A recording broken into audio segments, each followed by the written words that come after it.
Aquí empiezan los desayunos de 24 horas. Con María Josefa Coronel.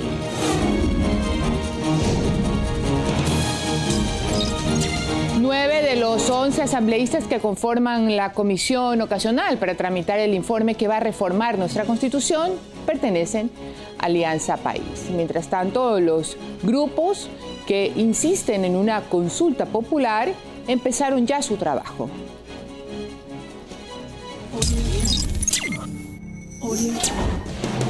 Sin debate y con 92 votos a favor, el Pleno de la Asamblea aprobó la tarde del pasado martes la conformación de la comisión ocasional que se encargará de tramitar el informe sobre las 16 enmiendas a la Constitución. Dicha comisión quedó integrada por Juan Carlos Casinelli, Marcela Guiñaga, Rosana Alvarado, Gabriel Rivera, Fausto Cayambe, Soledad Buendía y Rosa Muñoz de Alianza País, Byron Pacheco de Avanza y Verónica Arias de ARE, afines al gobierno, mientras que la oposición tiene dos representantes, Luis Fernando Torres del Partido Social Cristiano y Patricio Donoso de Creo. La comisión ya tuvo su primera reunión. Torres y Donoso no asistieron. Es muy complicado desde el punto de vista ético de ir de convidado de piedra. No me corresponde aceptar ni rechazar, porque para ejercer la función o para no ejercerla no se requiere ni lo uno ni lo otro. Una actitud que de mantenerse puede ser sancionada, aclara este otro integrante de la comisión. Si usted no asiste a una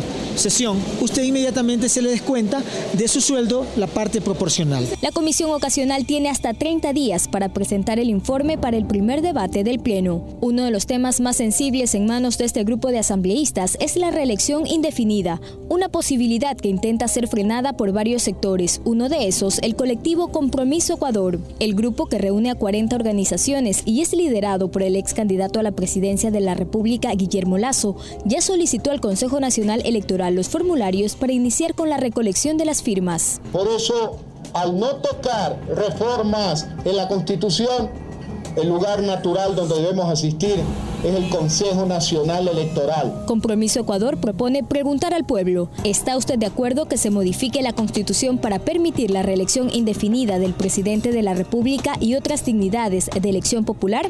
Joana Ramos, 24 horas.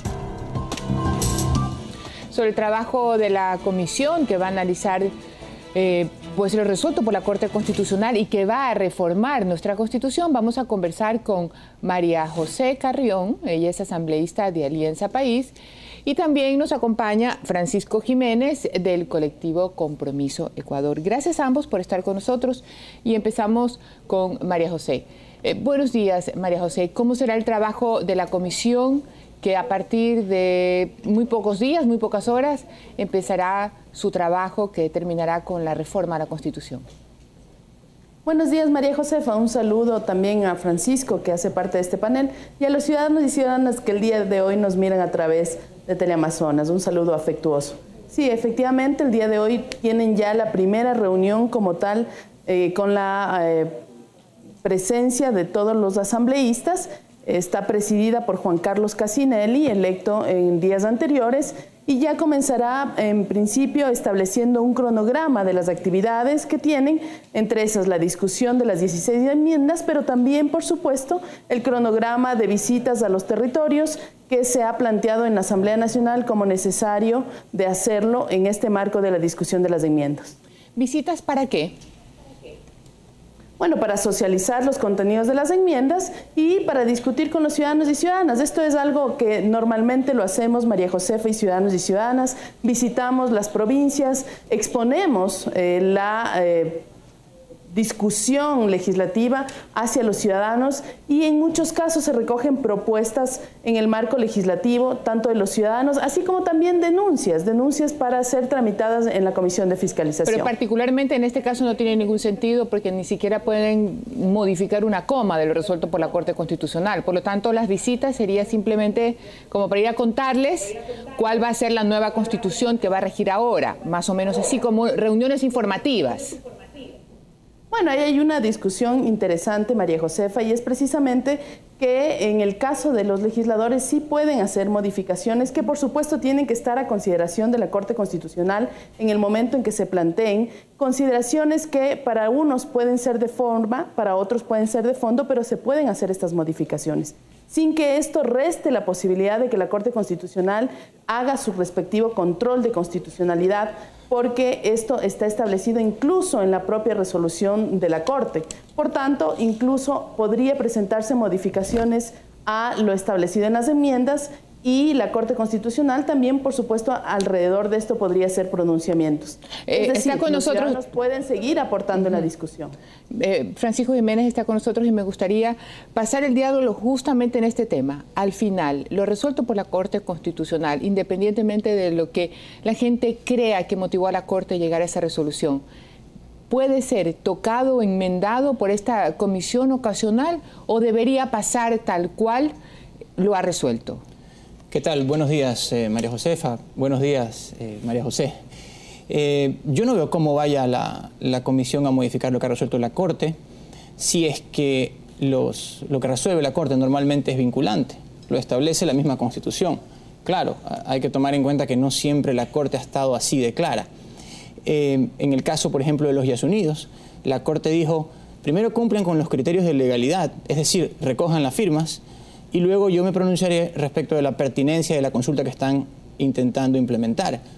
Hoy, aparentemente, lo que estaría sugiriendo es lo contrario en el caso de la consulta que pretende impulsar el colectivo del cual formo parte, que es Compromiso Ecuador.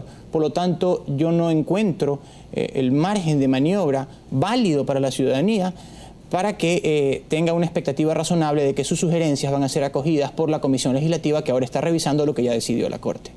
En definitiva, ¿cree usted entonces que la Constitución va a ser reformada por 9 de los vocales, 9 de los jueces de la Corte Constitucional, más, no sé, 9, 11 miembros de la Comisión Ocasional de la Asamblea Nacional?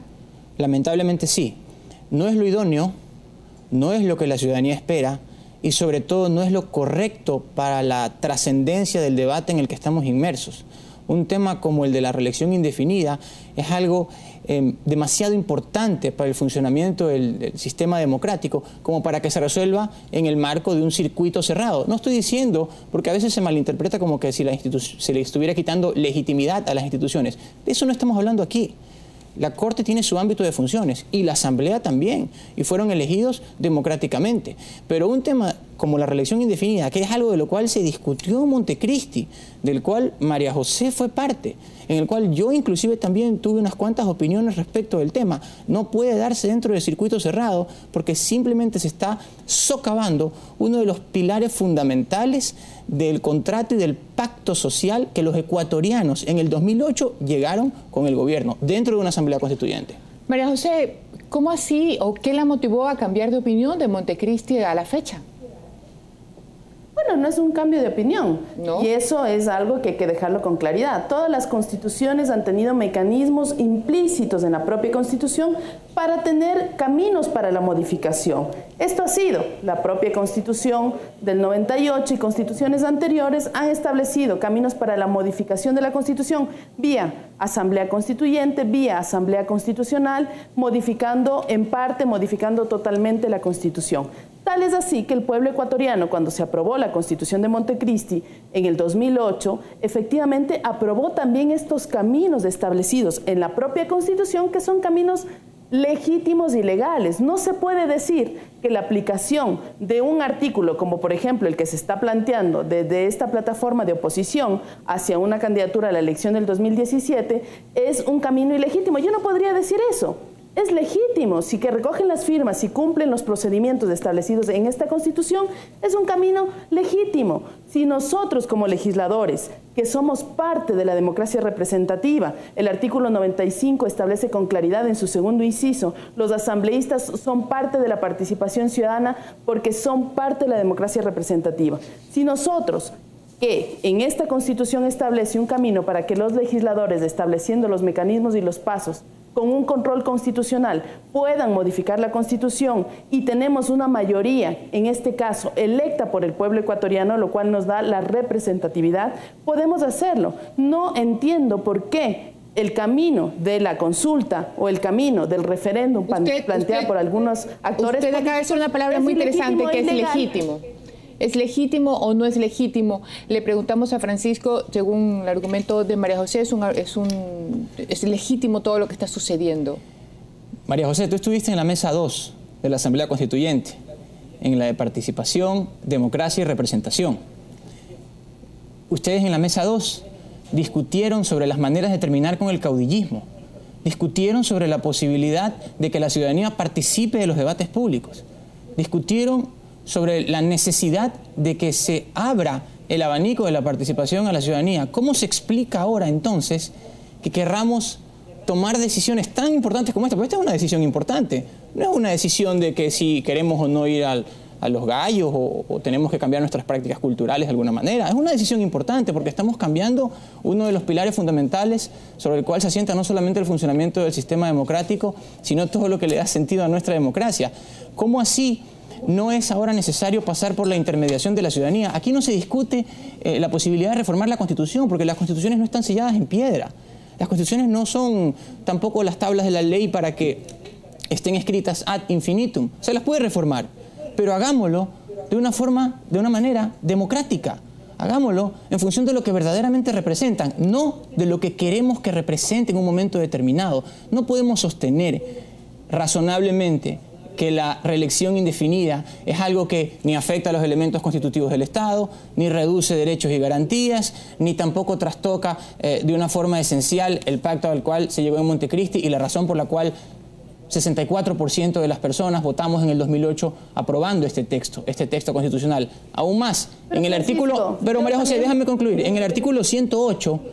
En el artículo 108 se dice claramente respecto de las organizaciones políticas de la Constitución, dice: los partidos y movimientos son organizaciones públicas no estatales que constituyen expresiones de la pluralidad política del pueblo, y su organización, estructura y funcionamiento será democrático y garantizará la alternabilidad. Alternabilidad. ¿Cómo así lo que es importante para las organizaciones políticas no lo es ahora para las autoridades que terminan siendo electas como consecuencia de esas organizaciones políticas? Y de esa alternabilidad, María José, es la que básicamente se discute alrededor de la propuesta. ¿Cómo así no es un principio fundamental del Estado ese principio democrático de la alternabilidad? Y ese es el eje, y esa es realmente la pregunta de cómo así cambiaron de opinión. María Josefa, yo quiero decir que el artículo 108 no plantea la alternabilidad. Yo no lo encuentro, estoy revisándolo y voy a volver a leer. Segundo inciso. En su primer inciso. Segundo inciso. Segundo inciso. Sí, nosotros somos de la primera organización. Tú dijiste, Francisco, el primer inciso y ahí no está. En el segundo inciso efectivamente corresponde, pero es necesario decirlo, somos la primera organización en el país y la pregunta podría devolvértela a ti tranquilamente. Tú fuiste parte de la Revolución Ciudadana, correcto. Tú fuiste parte de la Ruptura 25. Correcto. Y ahora resulta que tú estás apostando hacia un proceso que evidentemente es una plataforma política hacia el 2017, un proceso que claramente se está reestructurando los sectores de derecha. Yo te podría preguntar, Francisco, de igual forma, ¿por qué cambiaste de opinión? Pero más allá de eso tengo que responder al pueblo ecuatoriano. Pero yo te puedo responder eso. Y eso creo que es nuestra responsabilidad, Francisco. Yo creo que aquí se está tratando de decir que la democracia representativa no es una democracia adecuada, que la democracia representativa no es tan válida como la democracia participativa. Y efectivamente, en la mesa 2 discutimos las formas de construir una democracia representativa y una democracia participativa. Que poco a poco la democracia participativa pueda tener más espacio dentro de los ámbitos de lo público.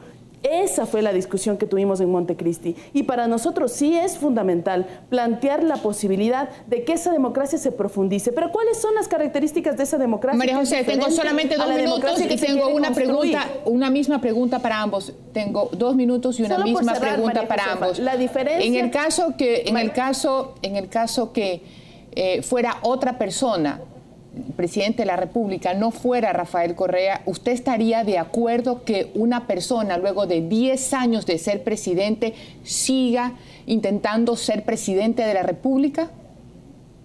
Bueno, en ese caso yo sí estaría de acuerdo, porque lo que no estaría de acuerdo es que se quite la posibilidad de que tengamos un régimen democrático que esté por transformar y que tenga y busque la justicia social y la equidad social, y que finalmente los derechos de participación son, en este caso, el derecho a elegir y ser elegido. Gracias, esos son ejes fundamentales de una democracia que la estamos construyendo. Gracias, María José. Si una persona que representa al partido político donde usted pertenece fuera presidente de la República y han pasado 10 años siendo presidente de la República, ¿usted estaría de acuerdo que continúe en funciones? Por supuesto que no estaría de acuerdo, por supuesto que no, porque ese no fue, una vez más, el acuerdo al que llegamos. Y otra cosa que le quería decir a María José, esto no se trata de una plataforma política, ni de un conglomerado de derecha. Los valores trascienden un poco más que las decisiones coyunturales, y en este caso lo que se está defendiendo es un acuerdo fundamental pactado en Montecristi, y no estamos diciendo que no se lo cambie, ojo, eso tiene que quedar claro para la ciudadanía. Lo que estamos diciendo es que por lo menos se respeten los caminos que establecimos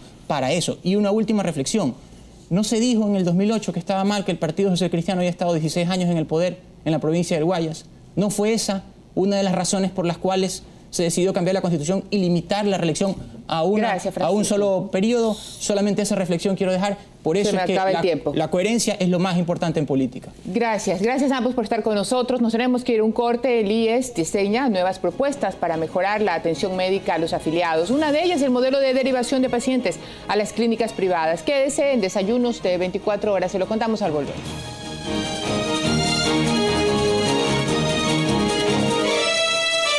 Síguenos en Twitter, @desayunos24. O puede escribirnos a desayunos@teleamazonas.com.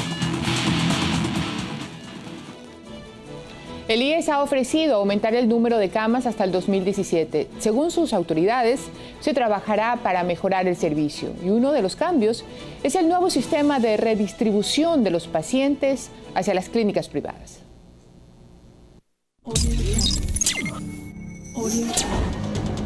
Es un problema que aún persiste. Bastaron 20 minutos en los exteriores del Hospital Teodoro Maldonado Carbo en Guayaquil para recoger el malestar de los pacientes y sus familiares. Del lado del hospital, que estuve hace como 2 semanas porque mi mamá se estaba atendiendo, y sí, como que ahí sí es peleado. No había cama, por eso mismo a mi esposo le daban solamente la operación y lo mandaban a la casa. Que hay muchos pacientes, dice, y no hay casi cama. En el fondo es bueno.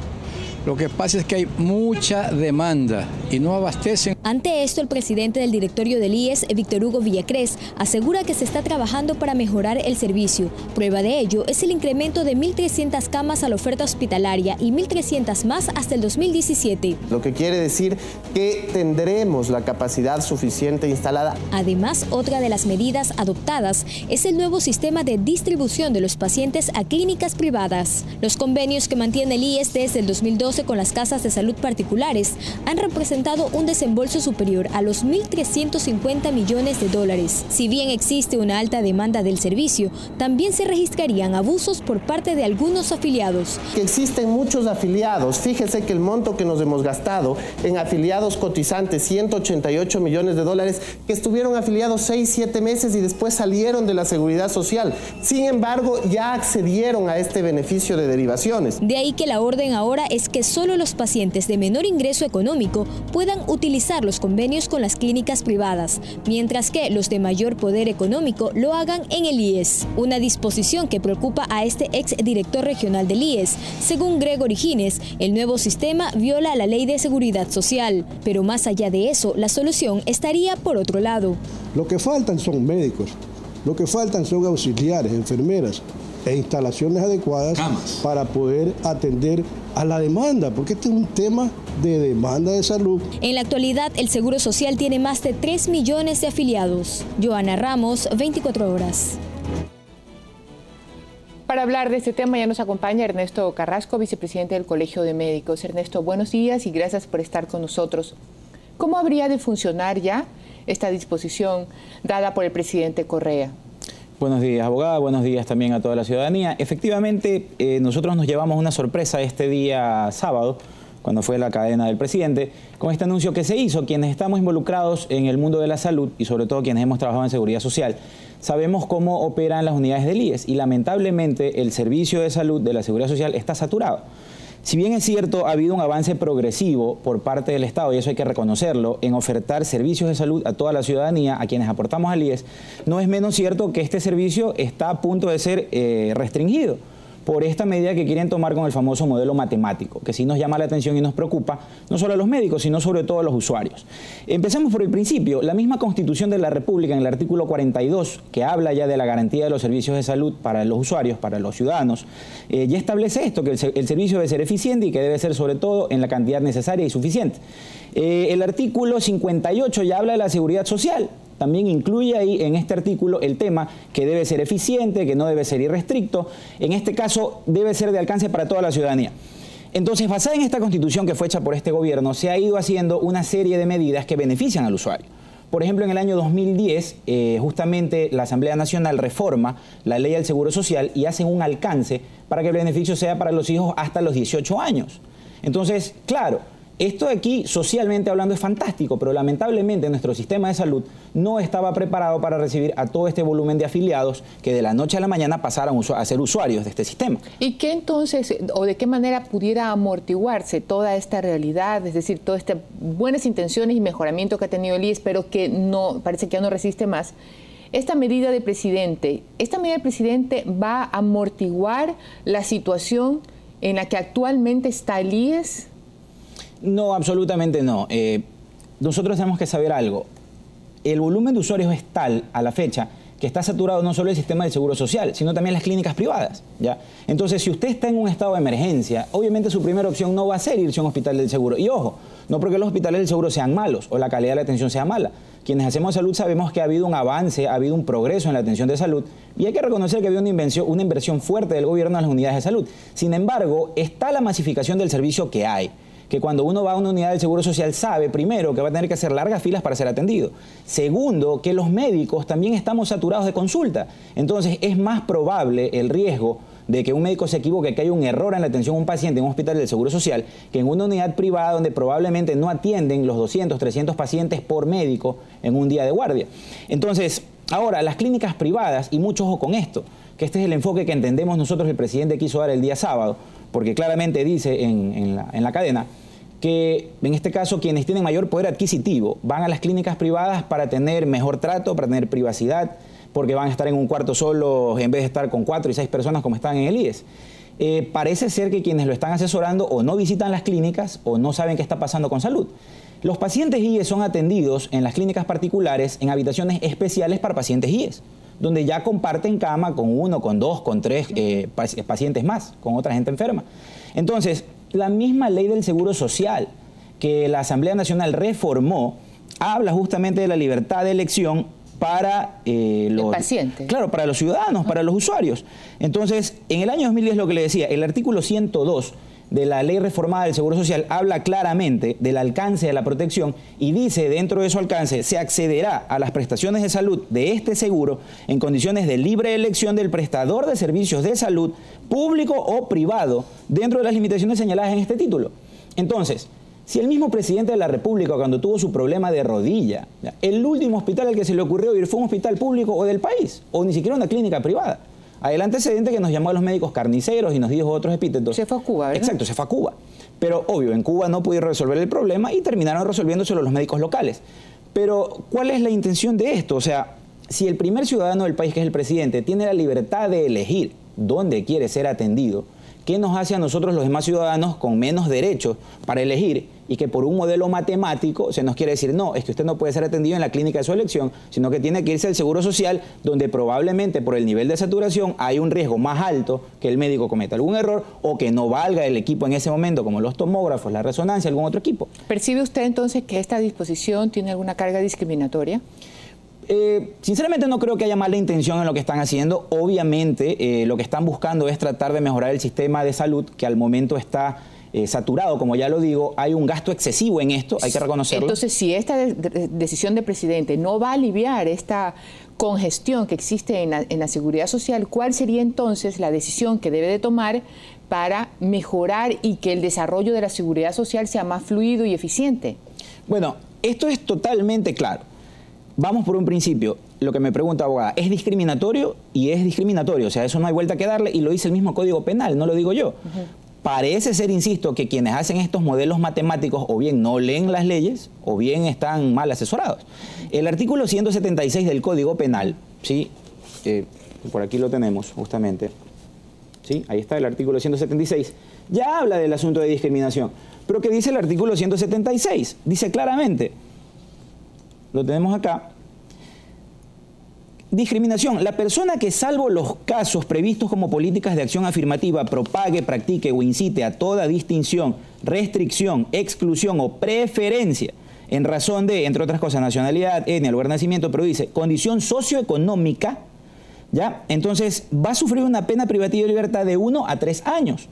Y que dice más aún, si la infracción puntualizada en este artículo es ordenada o ejecutada por los servidores públicos, será sancionada con pena privativa de 3 a 5 años. Entonces, yo no quisiera estar en los pantalones del que ordene, ¿sabe qué? Al paciente tal, porque gana $2.000, ya fue atendido anteriormente y nos costó tanto atender, o sea, que no lo atienda o derive a otra unidad. Ernesto, entonces yo insisto, si esa decisión del presidente, seguramente llena de buenas intenciones, no va a resolver la congestión de la medicina, de la salud, de la seguridad pública, ¿qué es lo que falta? ¿Camas? ¿Construir hospitales? ¿Más médicos? ¿Qué falta?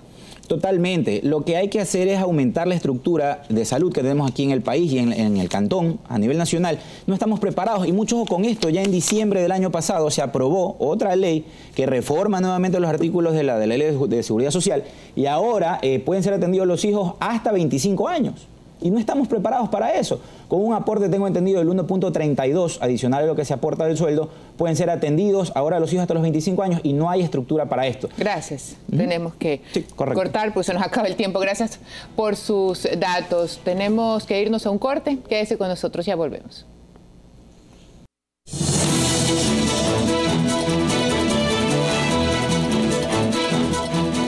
Hasta aquí los desayunos de 24 horas. Gracias por acompañarnos. Muy buen día.